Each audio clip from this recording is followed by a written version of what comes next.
నమస్కారం. నా TV news వార్తలకు స్వాగతం. ముందుగా వార్తల్లోని ముఖ్యాంశాలు.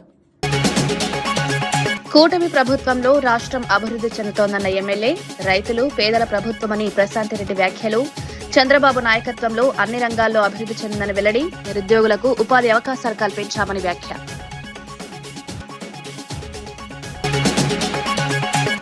బీజేపీపై ఘాటు వ్యాఖ్యలు చేసిన మంత్రి పొన్నం ప్రభాకర్, గాడ్సే వారసులు గాంధీ వారసులను విమర్శించడం సరికాదని వ్యాఖ్య, మత రాజకీయాలతో ప్రజలను తప్పుదారి పట్టిస్తున్నారని విమర్శ, అభివృద్దిని అడ్డుకోవద్దన్న మంత్రి పొన్నం.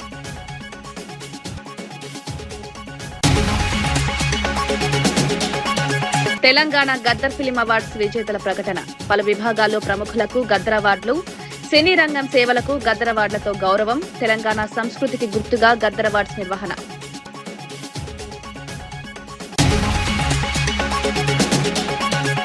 ఆయిల్ ఫామ్ సాగుకు మారాలని రైతులకు మంత్రి సూచనలు, సబ్సిడీలతో ఆయిల్ ఫామ్ సాగు లాభదాయకమన్న తుమ్మల, రైతుల ఆదాయం పెంచే దిశగా ప్రభుత్వం చర్యలు, ఆధునిక వ్యవసాయంపై రైతులకు అవగాహన కల్పించిన ప్రభుత్వం.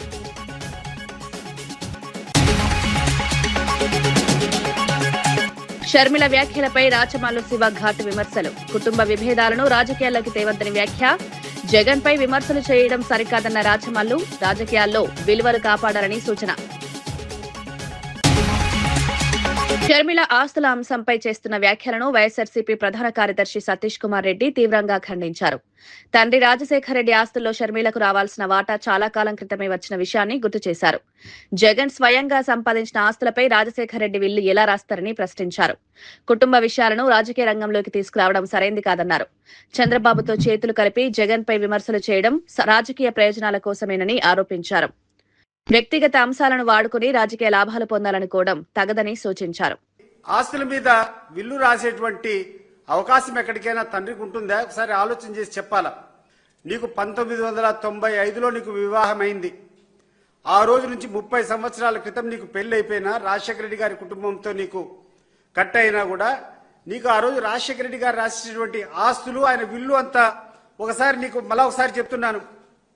హైదరాబాద్ బంజారా హిల్స్ లో రోడ్ నెంబర్ 2లో ఇంటిని రాజశేఖర రెడ్డి గారు నీకు ఇచ్చారా లేదా?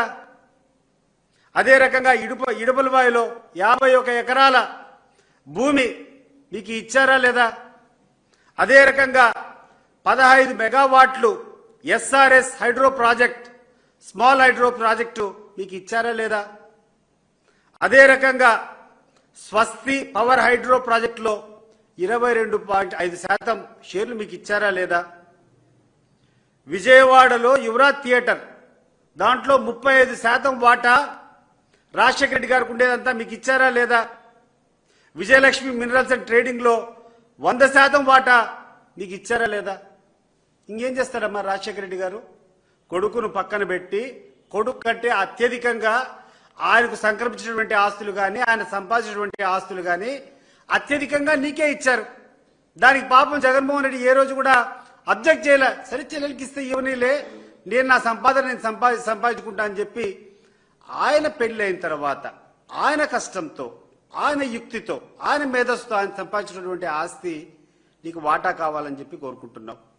దాంట్లో నువ్వు ఆశించినంత ఇవ్వలేదని చెప్పి ఆయన మీద ఈ రోజు పగగట్టుకొని ఎవరైతే ఈ కుటుంబానికి ప్రధాన శత్రువు చంద్రబాబు నాయుడు ఉన్నాడో ఆయనతో చేతులు కలిపి చౌకబారుగా మాట్లాడుతున్నావు. నీకు అర్థం కావడం లేదు తల్లి. చంద్రబాబు నాయుడు గారు నిన్ను ఈ 4 రోజులు ఉపయోగించుకున్న తర్వాత, ఒక్కసారి నీలో పస అయిపోయిన తర్వాత నిన్ను తీసుకొని డస్ట్బిన్లో వేయడం ఖాయం. నువ్వు చాలా తప్పుడు వ్యక్తిని నమ్ముకున్నావు. ఈరోజు ఎన్నికల్లో నువ్వు ఖర్చులు పెట్టావు. డబ్బులు ఎవరిచ్చారు? ప్రపంచానికి అంతా తెలుసు. నువ్వు ఎన్నికల్లో ఖర్చు పెట్టేటువంటి ప్రతి పైసా నీకు చంద్రబాబు నాయుడు గారు ఇచ్చిందే. ఈరోజు సునీతమ్మ గారు మాట్లాడితే, సునీతమ్మ గారు చేసేటువంటి ప్రతి అడుగులో చంద్రబాబు నాయుడు గారి హస్తము, లోకేష్ గారి హస్తము వెనకల నుంచి వీళ్ళు నడిపించేటువంటి విధానాన్ని ప్రజలు గమనించలేదనుకుంటున్నారా? ప్రజలు ఏమైనా గమనించలేదనుకుంటున్నారా? ఇప్పటికైనా దయచేసి స్పష్టి చెప్పండి. ఈ చౌకబారు రాజకీయాలకి, ఈ చౌకబారు విధానానికి దయచేసి స్వస్తి పలకాలని చెప్పి ఇద్దరు సోదరిమణులను, సునీతమ్మని కానీ లేకుంటే షర్మిలమ్మ కానీ చేతులెత్తి జోడించి మిమ్మల్ని కోరుకుంటున్నాను. మీరు ఎంత దూరం జగన్మోహన్ రెడ్డి గారిని అప్రతిష్ట పాలు చేయాలని ప్రయత్నం చేస్తే ప్రజల దృష్టిలో మీరు అంత భయంకరంగా మీకు చెడ్డ పేరు వస్తుంది, గుర్తుపెట్టుకో. ఇటువంటి పనికి మాలినటువంటి సోదరి మాకు ఉండకూడదు. జగన్మోహన్ రెడ్డికి ఉన్నటువంటి పనికిరాని సోదరి లాంటి సోదరులు మాకొద్దు, సోదరి మనులు మాకొద్దు అని చెప్పి ఈరోజు ఆంధ్ర రాష్ట్రం అంతా వెనకాల గుసగుసలాడుకుంటాడారు. అది నీ చెవుకు చేరిందో లేదో నాకు అర్థం కావడంలే. అంగన్వాడీ కార్యకర్తలకు మొబైల్ ఫోన్ల కొనుగోలులో భారీ అవినీతి జరిగిందని బీఆర్ఎస్ నేత క్రిషాంక్ ఆరోపించారు. పోషణ్ అభియాన్ పథకం కింద 38,130 ఫోన్ల కొనుగోలుకు టెండర్లు పిలిచి మార్కెట్ ధర కంటే ఎక్కువకు కాంట్రాక్ట్ ఇచ్చారని తెలిపారు. సుమారు 54 కోట్ల ఒప్పందంలో అవకతవకలు జరిగాయని ప్రజాధనాన్ని దుర్వినియోగం చేసే ప్రయత్నం జరుగుతోందని మండిపడ్డారు. ప్రభుత్వం పారదర్శకంగా వ్యవహరించాలన్నారు. ప్రజల డబ్బు వృధా కాకుండా కఠిన చర్యలు తీసుకోవాలన్నారు. ఈ వ్యవహారం రాష్ట్ర రాజకీయాల్లో చర్చనీయాంశంగా మారింది.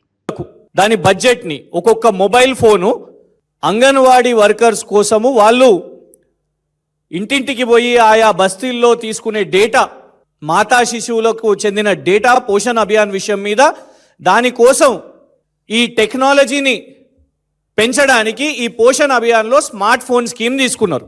11,800 రూపాయలు ఒక్క డివైస్ కోసమని కేంద్ర ప్రభుత్వం నిర్ణయం తీసుకున్నది.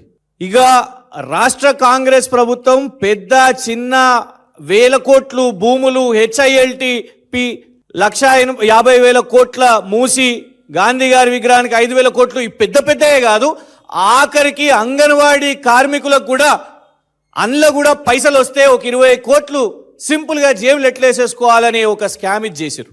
ఎంత దారుణం అంటే ఇవాళ రాష్ట్ర వ్యాప్తంగా అంగన్వాడీలో పనిచేసే అక్కలందరూ కూడా రోడ్ల మీదకి వచ్చి మాకు జీతాలు ఇవ్వాలి, మాకు జీతాలు ఇస్తలేరు అని ప్రభుత్వాన్ని అడుగుతుంటే కేంద్ర ప్రభుత్వం వాళ్ళకి ఇస్తున్న స్మార్ట్ ఫోన్లో కూడా పైసలు మింగింది స్కామ్ గ్రేస్ ప్రభుత్వం. మొబైల్ ఫోను మాకు 11,650 రూపాయలకు మాకు ఖర్చు పడ్డది ఒక మొబైల్ ఫోను అని ప్రభుత్వం నిన్న సమాధానం చెప్పింది. దానికి మేము 44,99,34,000 రూపాయలు ఖర్చు పెట్టినాము అని ప్రభుత్వం చెప్తున్నది. నిన్న ఇగోండి షాపు నుంచి ఫ్రెష్గా సంగీత మొబైల్స్ బ్యాగు, ఇదే వీళ్ళు ఏదైతే Samsung mobile A06 4GB RAM 64GB storage Samsung mobile వాళ్ళు ఏదైతే ఓకే చేసిర్రో అంగన్వాడీ వర్కర్స్ కోసము, అదే మొబైల్ని నిన్న మేము కూడా ఒక దుకాణం నుంచి తెప్పించినాం, కొనుగోలు చేసి దాన్ని కొని సేమ్ స్పెసిఫికేషన్స్ వాళ్ళు ఇచ్చిన స్పెసిఫికేషన్సే. డివైస్ ర్యామ్ 4GB, ఇగోండి 4GB, 64GB ఇంటర్నల్ స్టోరేజ్, ఇగోండి 64GB internal storage, connectivity support 4G, ఇగోండి 4G. కానీ ఎంత కొన్నాం తెలుసా? ఇది రసీదు, నా పేరు మీద రసీదు ఉన్నది, నిన్న సాయంత్రం కొనుగోలు చేసినాం. దీని యొక్క విలువ 8,249 రూపాయలు. ప్రభుత్వం ఏదైతే ఒక్కొక్క మొబైల్ ఫోను వాళ్ళు ఖర్చు పెట్టింది 11,650 రూపాయలు అని చెప్పుకుంటున్నారో, ఇది ఒక షాపు నుంచి మేము కొనుగోలు చేస్తే 8,249 రూపాయలకు విత్ ట్యాక్స్ తో సహా ట్యాక్స్ కట్టి CGST SGST. షర్మిల వ్యాఖ్యలపై మాజీ ఎమ్మెల్యే రాచమల్లు శివ తీవ్రంగా స్పందించారు. రాష్ట్రంలో చెల్లెలు అనే పదానికే భయం కలిగేలా పరిస్థితులు మారాయన్నారు. జగన్ పై షర్మిల చేస్తున్న విమర్శలు అనవసరమని పేర్కొన్నారు. రాష్ట్రంలో కోట్లాది మహిళలు జగన్ ను అన్నగా భావిస్తున్నారని తెలిపారు. కుటుంబ విభేదాలను రాజకీయ వేదికపైకి తీసుకురావడం సరైంది కాదన్నారు. ప్రజల సమస్యలపై దృష్టి పెట్టాలని అన్నారు. రాజకీయాల్లో విలువలు కాపాడాల్సిన అవసరం ఉందని పేర్కొన్నారు. మంది మహిళలు ఓటేశారు ఆయనకు. ఒక్క చెల్లెలు నువ్వు మీ అన్న చెడ్డవాడంటున్నావు. ఈ రాష్ట్రంలో ఉండబడిన 1 కోటి మంది మహిళలు మాకు దేవుడిచ్చిన జగన్ అంటున్నారు.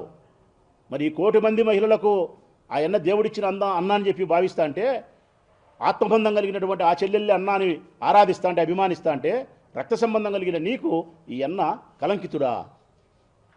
ఏం నేరం చేసినాడని ఈ అన్న కలంకితుడు? ఈ అన్న కాదమ్మా కలంకితుడు. ఈ రాష్ట్రంలో పరిస్థితి ఆడికొచ్చిందో నేను బాగా స్పష్టంగా చెప్తా చూడు, మీరు నమ్మకపోండి. ఈ రాష్ట్రంలో పరిస్థితి ఆడికొచ్చిందంటే షర్మిలమ్మను సునీతమ్మను చూసిన తర్వాత చెల్లెళ్ళంటే భయపడుతున్నారు స్వామి. చెల్లెళ్ళంటే భయపడుతున్నారు. చెల్లెలు అనే పదం ఎత్తితే భయపడుతున్నారు, వద్దురా నాయన స్వామి అని. మీ ఏటుకంత భయం వచ్చింది. ఇంకా ఒక అడుగు ముందుకేస్తే నాలాంటి వాడు కానీ ఎవరైనా నాలాంటి వాళ్ళు రాష్ట్రంలో నీలాంటి చెల్లెలు మాకు వద్దు అనుకుంటున్నాం. నీలాంటి చెల్లెలు కావాలని ఏ అన్నా కోరుకోడు. ఒకవేళ ఏదైనా అన్నా తప్పు చేసినా మనసులో దాచిపెట్టుకుంటారు. అన్న గౌరవాన్ని బజారెక్కించకుండా మళ్ళా నెలకో 2 నెలలకో సంవత్సరానికో 3 ఏళ్ళకో 4 ఏళ్ళకో కలుసుకుంటారు. ఇదేందమ్మా ఇది? ఇది ఏంది? ఇది బజారెక్కించే ప్రయత్నం. ఇప్పుడు మేము అడుగుతున్నాం ఇన్ని మాటలు. మీ అన్న చేసిన అపచారం ఏందో, మీ అన్న చేసిన అన్యాయం ఏందో చెప్పు తల్లి. ఆస్తి అధికారమా ఇంకోటని పోనీ అధికారమే అనుకున్నాంలే. పార్టీ ఆయనది, ఆయన పెట్టుకున్నాడు పార్టీ అధ్యక్షుడు ఆయనకు నువ్వే కాదు ఉపయోగపడింది, భారతమ్మ భార్యగా ఉపయోగపడింది, తల్లిగా విజయమ్మ ఉపయోగపడింది, చెల్లెలుగా నువ్వు ఉపయోగపడి ఉంటావు, నేను ఉపయోగపడినా. నేనే కాకుండా ఈ రాష్ట్రంలో 20-30 లక్షల మంది కార్యకర్తలు ఉపయోగపడినారు ఆయనకు. మీరు కుటుంబ సభ్యులుగా ఉపయోగపడేది గొప్పేముంది తల్లి. మేము బయట వాళ్ళం కార్యకర్తలుగా ఉపయోగపడేది మేము గొప్ప. మేమందరం ఉపయోగపడినాం పార్టీకి. వారి వారి స్థాయిని బట్టి, వారి వారి అర్హతను బట్టి, వారి సేవా దృక్పథాన్ని బట్టి, వారి సామర్థ్యాన్ని బట్టి ఎవరికి ఏ పదవిని ఇవ్వాలా, ఎవరికి ఏ స్థాయి గౌరవాన్ని ఇవ్వాలనేది జగన్మోహన్ రెడ్డి గారు చూసుకుంటారు. నీకేం తక్కువ చేసినాడు? నీకేం కావాలంటే గన ఆయనతో గొడవ పడకుండా ఉండాలంటే గన ముఖ్యమంత్రి పదవి వాటా పంచాల. అది కూడా ఎట్లా తెలుసునా? 2 ఏళ్ళు జగన్కు, 3 ఏళ్ళు షర్మిలమ్మకి ఇవ్వాల. 2 ఏళ్ళు జగన్కు, 3 సంవత్సరాలు షర్మిలమ్మకి ఇచ్చే గన ఒకవేళ ఏమైనా సర్దుబాటు అయితే సర్దుబాటు కావచ్చేమో. కాకినాడ జిల్లా అన్నవరం దేవస్థానంలో ఉగాది వేడుకలు ఘనంగా నిర్వహించారు. స్వామివారి ప్రధాన ఆలయంలో ప్రత్యేక పూజలు, అర్చనలు నిర్వహించారు. అనివేటి మండలంలో పంచాంగ శ్రవణ కార్యక్రమాన్ని ఆస్థాన పండితులు తుంగిరాల వెంకటకృష్ణ ప్రసాద్ ఆధ్వర్యంలో నిర్వహించారు. ఈ సందర్భంగా స్వామివారి ఆలయం మరింత అభివృద్ధి చెందుతుందని పండితులు తెలిపారు. ఆదాయం, వ్యయం సమానంగా ఉంటుందని పేర్కొన్నారు. ఈ కార్యక్రమంలో ఆలయ ఈవో, చైర్మన్, దేవస్థానం సిబ్బంది, భక్తులు పాల్గొన్నారు.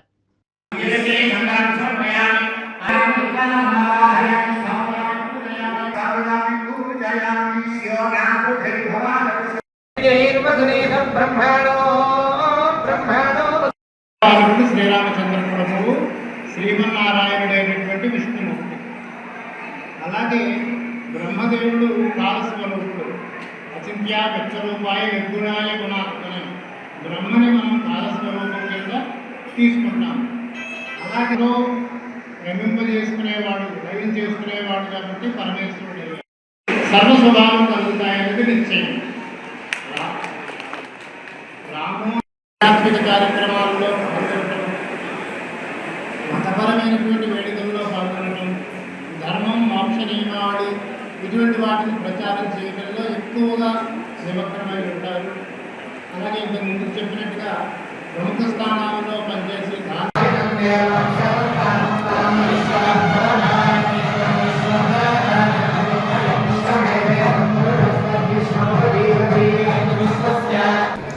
సింహరాశి వాళ్ళు సాధారణంగా రైతులు వరి సాగు నుంచి ఆయిల్ ఫామ్ సాగుకు మారాలని రాష్ట్ర ప్రభుత్వం ప్రోత్సహిస్తోందని మంత్రి తుమ్మల నాగేశ్వరరావు తెలిపారు. కేంద్ర, రాష్ట్ర ప్రభుత్వాలు అందిస్తున్న సబ్సిడీలతో ఆయిల్ ఫామ్ సాగు రైతులకు దీర్ఘకాలంలో లాభదాయకమవుతుందన్నారు. సిద్దిపేట జిల్లా నర్మేట వద్ద నిర్వహించిన రైతుత్సవంలో పలువురు నాయకులు పాల్గొన్నారు. వ్యవసాయం, పశు సంవర్ధక, అనుబంధ రంగాలకు సంబంధించిన స్టాల్స్ ఏర్పాటు చేసి రైతులకు అవగాహన కల్పించారు. ఈ కార్యక్రమంలో కొంత రాజకీయ ఉద్రిక్తత చోటు చేసుకున్నప్పటికీ నాయకులు పరిస్థితిని నియంత్రించారు. రైతుల ఆదాయాన్ని పెంచే దిశగా ప్రభుత్వం కృషి చేస్తోందని పేర్కొన్నారు. కష్టపడి నోటికాడికి వచ్చిన తర్వాత నిన్న మొన్న కురిసినటువంటి రాళ్లవాన వల్ల తెలంగాణ రైతు గుండె పగిలిపోతుంది.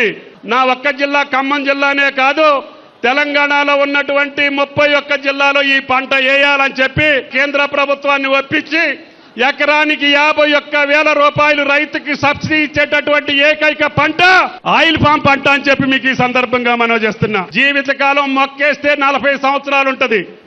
అందుట్లో కోకో వేసుకోవచ్చు, వక్కేసుకోవచ్చు, జాజ్ వేసుకోవచ్చు. 3 సంవత్సరాలు కూడా మీకు 51,000 రూపాయలు సబ్సిడీ ఇచ్చి అంతర పంట వేసుకుంటే కూడా మీకు డబ్బులు ఇచ్చే ఏర్పాటు చేస్తున్నాం. కానీ కేంద్ర ప్రభుత్వం రిక్కచ్చిగా చెప్పింది 15 రోజుల క్రితం, మేము వరి ధాన్యాన్ని సేకరించాం, తాకీదు ఇచ్చిందని చెప్పి కూడా మీకు ఈ సందర్భంగా మనం చేస్తున్నాం. అందుకని ఇప్పటి నుంచే క్రాప్ డైవర్సిఫికేషన్ చేయాల్సిన అవసరం వచ్చింది.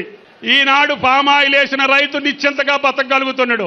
మన తెలంగాణ ప్రజలు తలెత్తుకొని బతికేటట్టుగా ఈ పరాబోన సంవత్సరంలో బతకాలి. ఆయిల్ పామ్ తోటలుంటే ఫ్యాక్టరీ వస్తుంది తప్ప తోటలు లేకుండా ఫ్యాక్టరీ రాదు. ఈ ప్రాంతంలో నర్సరీ లేదు. అప్పుడు పెద్దలు తుమ్మలేశ్వరరావు గారితో మాట్లాడి అక్కడ అశ్వరావుపేట, సత్తుపల్లి నర్సరీల నుంచి మొక్కలు తెచ్చి కమలాదేవి అనే రైతు పొలంలో వెళ్లి మొదటి మొక్క నేను నాటాను.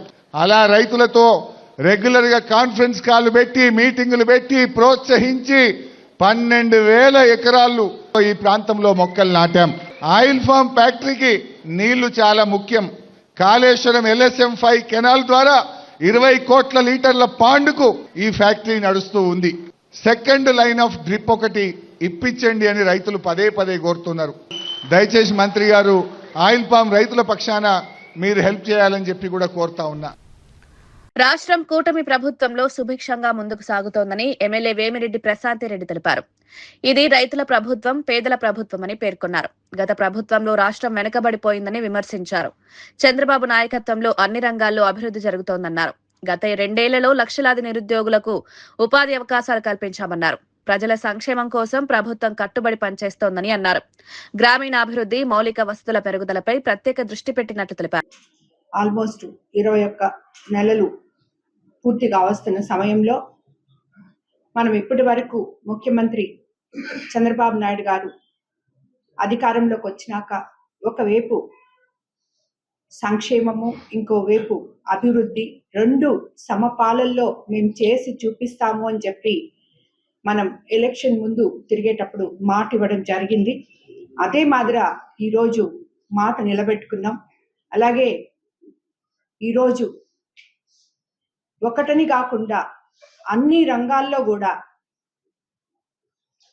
ఒక విద్య, వైద్యం, R&B రోడ్స్, పంచాయతీరాజ్ రోడ్స్ ప్రతి ఒక్కటి, అలాగే మనం చెప్పిన సూపర్ 6 పథకాలు సూపర్ హిట్ చేసుకున్నాం. ఆల్రెడీ మనం 1వ తేదీ కల్లా పెన్షన్ ఇస్తున్నాం. అవ్వాతాతలకు కానివ్వండి, డిసేబుల్ పీపుల్కి కానివ్వండి, అలాగే దివ్యాంగులకి ఎంత చెప్పామో అంత పెన్షన్ ఇస్తున్నాం. అలాగే మనం ఏదైతే స్త్రీ శక్తి ద్వారా మహిళలకు ఉచిత బస్ ఇస్తామని చెప్పామో అది కూడా ఇచ్చాం. అలాగే 3 సిలిండర్లు ఇస్తామని చెప్పాం ఫ్రీగా, అవి కూడా ఇస్తున్నాం. అదే కాకుండా తల్లికి వందనం అని చెప్పి ఎంతమంది బిడ్డలు ఉంటే అంతమంది బిడ్డలకి మనం అకౌంట్లలో డబ్బులు వేస్తామని చెప్పాం. ప్రతి బిడ్డకి ఈరోజు వేయడం జరిగింది. ప్రతి తల్లి కళ్ళలో ఆనందం చూస్తున్నాం.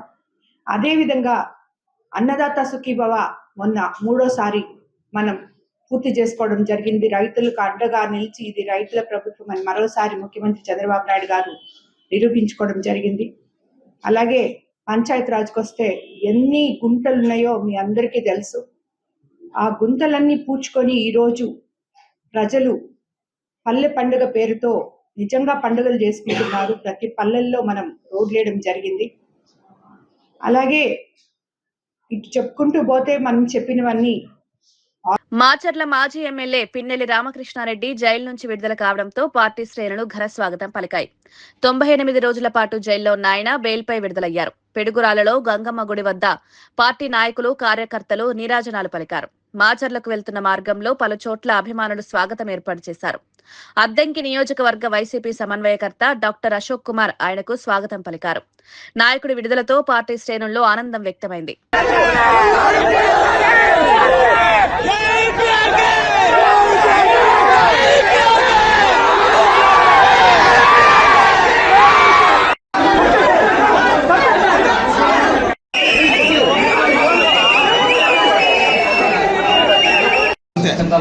బైపాస్ మనం అక్కడ పోగు చేద్దాం.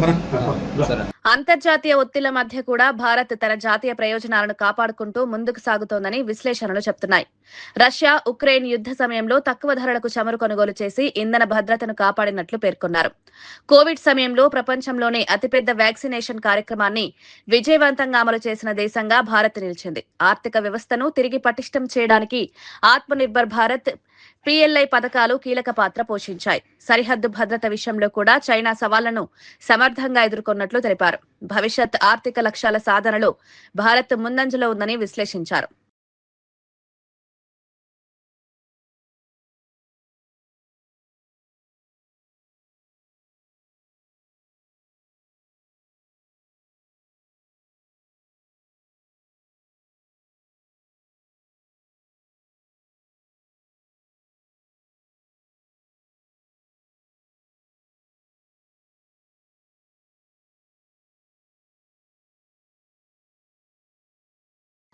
ఉగాది సందర్భంగా కరీంనగర్లో మాట్లాడిన మంత్రి పొన్నం ప్రభాకర్ బీజేపీ నేతలపై తీవ్ర విమర్శలు చేశారు.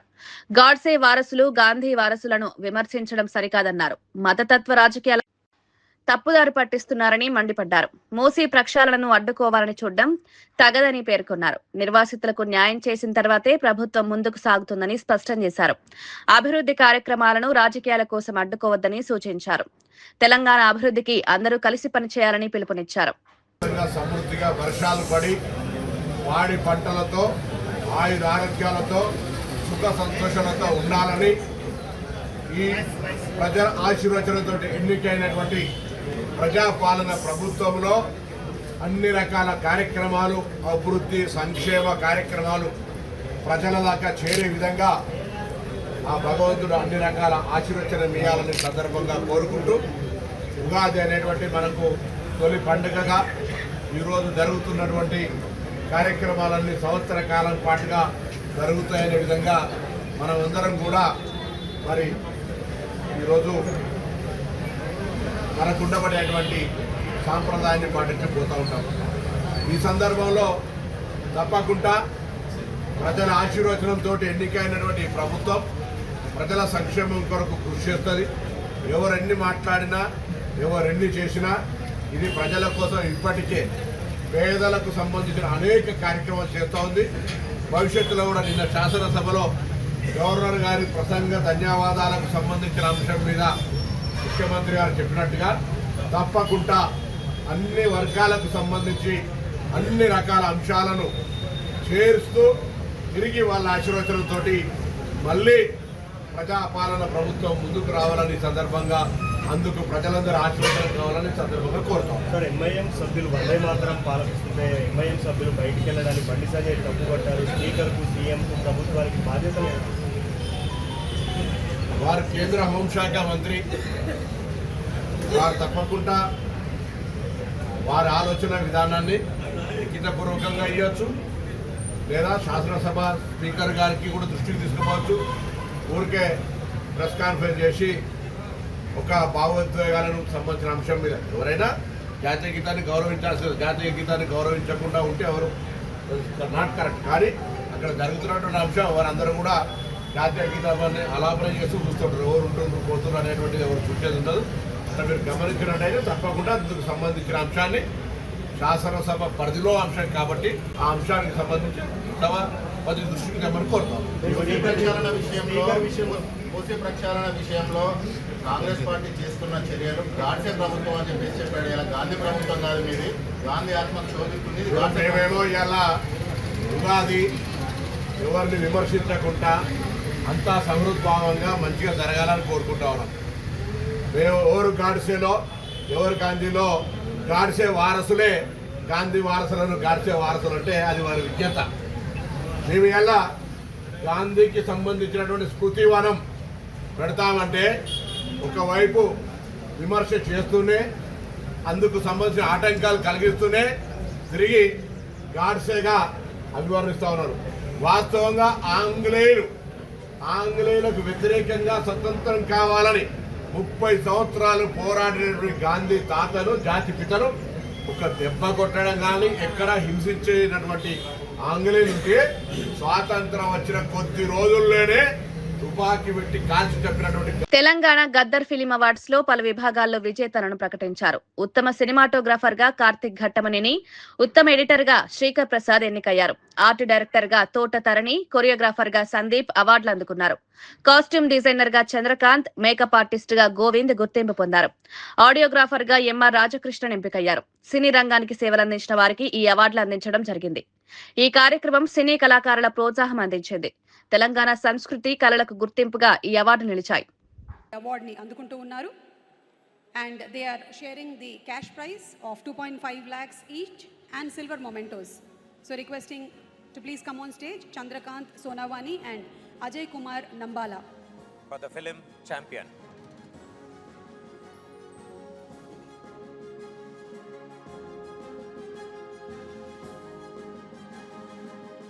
ఏ సినిమా అయినా సరే బ్లాక్ బస్టర్ హిట్ అవ్వాలి అంటే దాని వెనకాల ప్రతి ఒక్క క్రాఫ్ట్కి సంబంధించిన టెక్నీషియన్ ఒళ్ళు హూనమయ్యేలాగా వర్క్ చేయాలి. అలా కాస్ట్యూమ్ డిజైనింగ్ కానివ్వండి, ఫైట్స్ కానివ్వండి, సినిమాటోగ్రఫీ కానివ్వండి, ప్రతి ఒక్క రంగంలోనూ అద్భుతమైనటువంటి టాలెంట్ని కనపరుస్తుంది మన Tollywood. Congratulations. Next best makeup artist award Y Govindaraj garu, చిత్రం అఖండ 2. తెలంగాణ గద్దర్ ఫిల్మ్ అవార్డ్స్ 2025లో బెస్ట్ మేకప్ ఆర్టిస్ట్ అవార్డుని అఖండ 2 చిత్రానికి గాను వై గోవిందరాజు గారు సొంతం చేసుకున్నారు. వీరికి సిల్వర్ మొమెంటోతో పాటు 5 కోనసీమ తిరుమల వాడపల్లి శ్రీ వెంకటేశ్వర స్వామి ఆలయంలో ఉగాది సందర్భంగా పంచాంగ శ్రవణం ఘనంగా నిర్వహించారు. ఆలయం పుష్పాలతో అలంకరించబడగా భక్తులతో కిటకిటలాడింది. వేద పండితులు కొత్త సంవత్సర ఫలితాలను వివరించారు. ఆర్థిక, వ్యవసాయ, వర్షపాతం అంశాలపై విశ్లేషణ చేశారు. ప్రజలు శుభ ఫలితాలు పొందాలని ఆకాంక్షించారు. డిప్యూటీ కమిషనర్ సూర్య చక్రధర్రావు పాల్గొని ప్రత్యేక సందేశం ఇచ్చారు. ఆలయ అభివృద్ధికి చర్యలు తీసుకుంటున్నామని తెలిపారు. భక్తులకు మెరుగైన సౌకర్యాలు కల్పించేందుకు కృషి చేస్తున్నట్లు చెప్పారు. ఇతరత్ర కార్యక్రమాలు, అలాగే భక్త మహాశయులందరికీ కూడా విజ్ఞప్తి ఏంటంటే, మరి స్వామివారి కళ్యాణం కూడా మరి 29వ తారీఖు రథోత్సవం, సాయంకాలం కళ్యాణోత్సవం. దానికి ముందు 28వ తారీఖు నుంచి సాయంకాలం నుంచి కూడా పుణ్యావసనం, పంచగవ్యం అన్ని కార్యక్రమాలు పూర్తి చేసుకుని ధ్వజారోహణతోటి ఈ యొక్క కార్యక్రమం మొదలవుతుంది. అలాగే తర్వాత సదస్యం, తెప్పోత్సవం ఇలాంటి కార్యక్రమాలన్నింటితో పాటుగా ఇవి మరి మనం పంచాంగికంగా ఈ యొక్క కార్యక్రమాలు జరుపుకుంటున్నాం. లాస్ట్లో అమ్మవారి శ్రీ పుష్పయోగోత్సవంతో ఈ యొక్క కార్యక్రమం మరి ముగుస్తుంది. ఈ యొక్క కార్యక్రమంలో కూడా మా ధర్మకర్తలందరితో పాటు కూడా భక్తులందరూ కూడా పాల్గొని ఈ యొక్క కార్యక్రమాన్ని, స్వామివారి కార్యక్రమంలో మీరందరూ పాల్గొని స్వామివారి ఆశీస్సులు మీ అందరికీ ఉండాలని, మరి ఇక ఈ యొక్క పంచాంగ కార్యక్రమాల్లో ఏదైతే ఉందో ఈవేళ మరి మన యొక్క వార్తలు ముగించే ముందు ముఖ్యాంశాలు మరోసారి. కూటమి ప్రభుత్వంలో రాష్ట్రం అభివృద్ధి చెందుతోందన్న ఎమ్మెల్యే, రైతులు పేదల ప్రభుత్వమని ప్రశాంత్ రెడ్డి వ్యాఖ్యలు, చంద్రబాబు నాయకత్వంలో అన్ని రంగాల్లో అభివృద్ధి చెందిందని వెల్లడి, నిరుద్యోగులకు ఉపాధి అవకాశాలు కల్పించామని వ్యాఖ్య.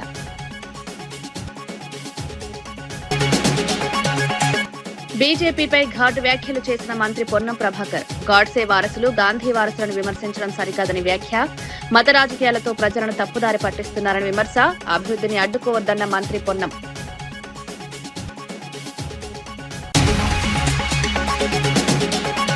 తెలంగాణ గద్దర్ ఫిలిం అవార్డ్స్ విజేతల ప్రకటన, పలు విభాగాల్లో ప్రముఖులకు గద్దర్ అవార్డులు, సినీ రంగం సేవలకు గద్దర్ అవార్డులతో గౌరవం, తెలంగాణ సంస్కృతికి గుర్తుగా గద్దర్ అవార్డ్స్ నిర్వహణ.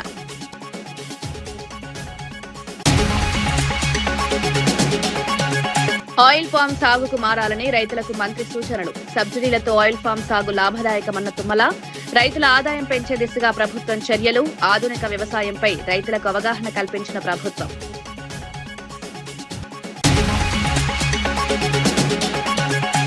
షర్మిల వ్యాఖ్యలపై రాచమల్లు శివ ఘాటు విమర్శలు, కుటుంబ విభేదాలను రాజకీయాల్లోకి తేవద్దని వ్యాఖ్య, జగన్ పై విమర్శలు చేయడం సరికాదన్న రాచమల్లు, రాజకీయాల్లో విలువలు కాపాడాలని సూచన. ఇవి ఈనాటి వార్తా విశేషాలు. మరో బులెటిన్లో మళ్ళీ కలుద్దాం. నమస్కారం.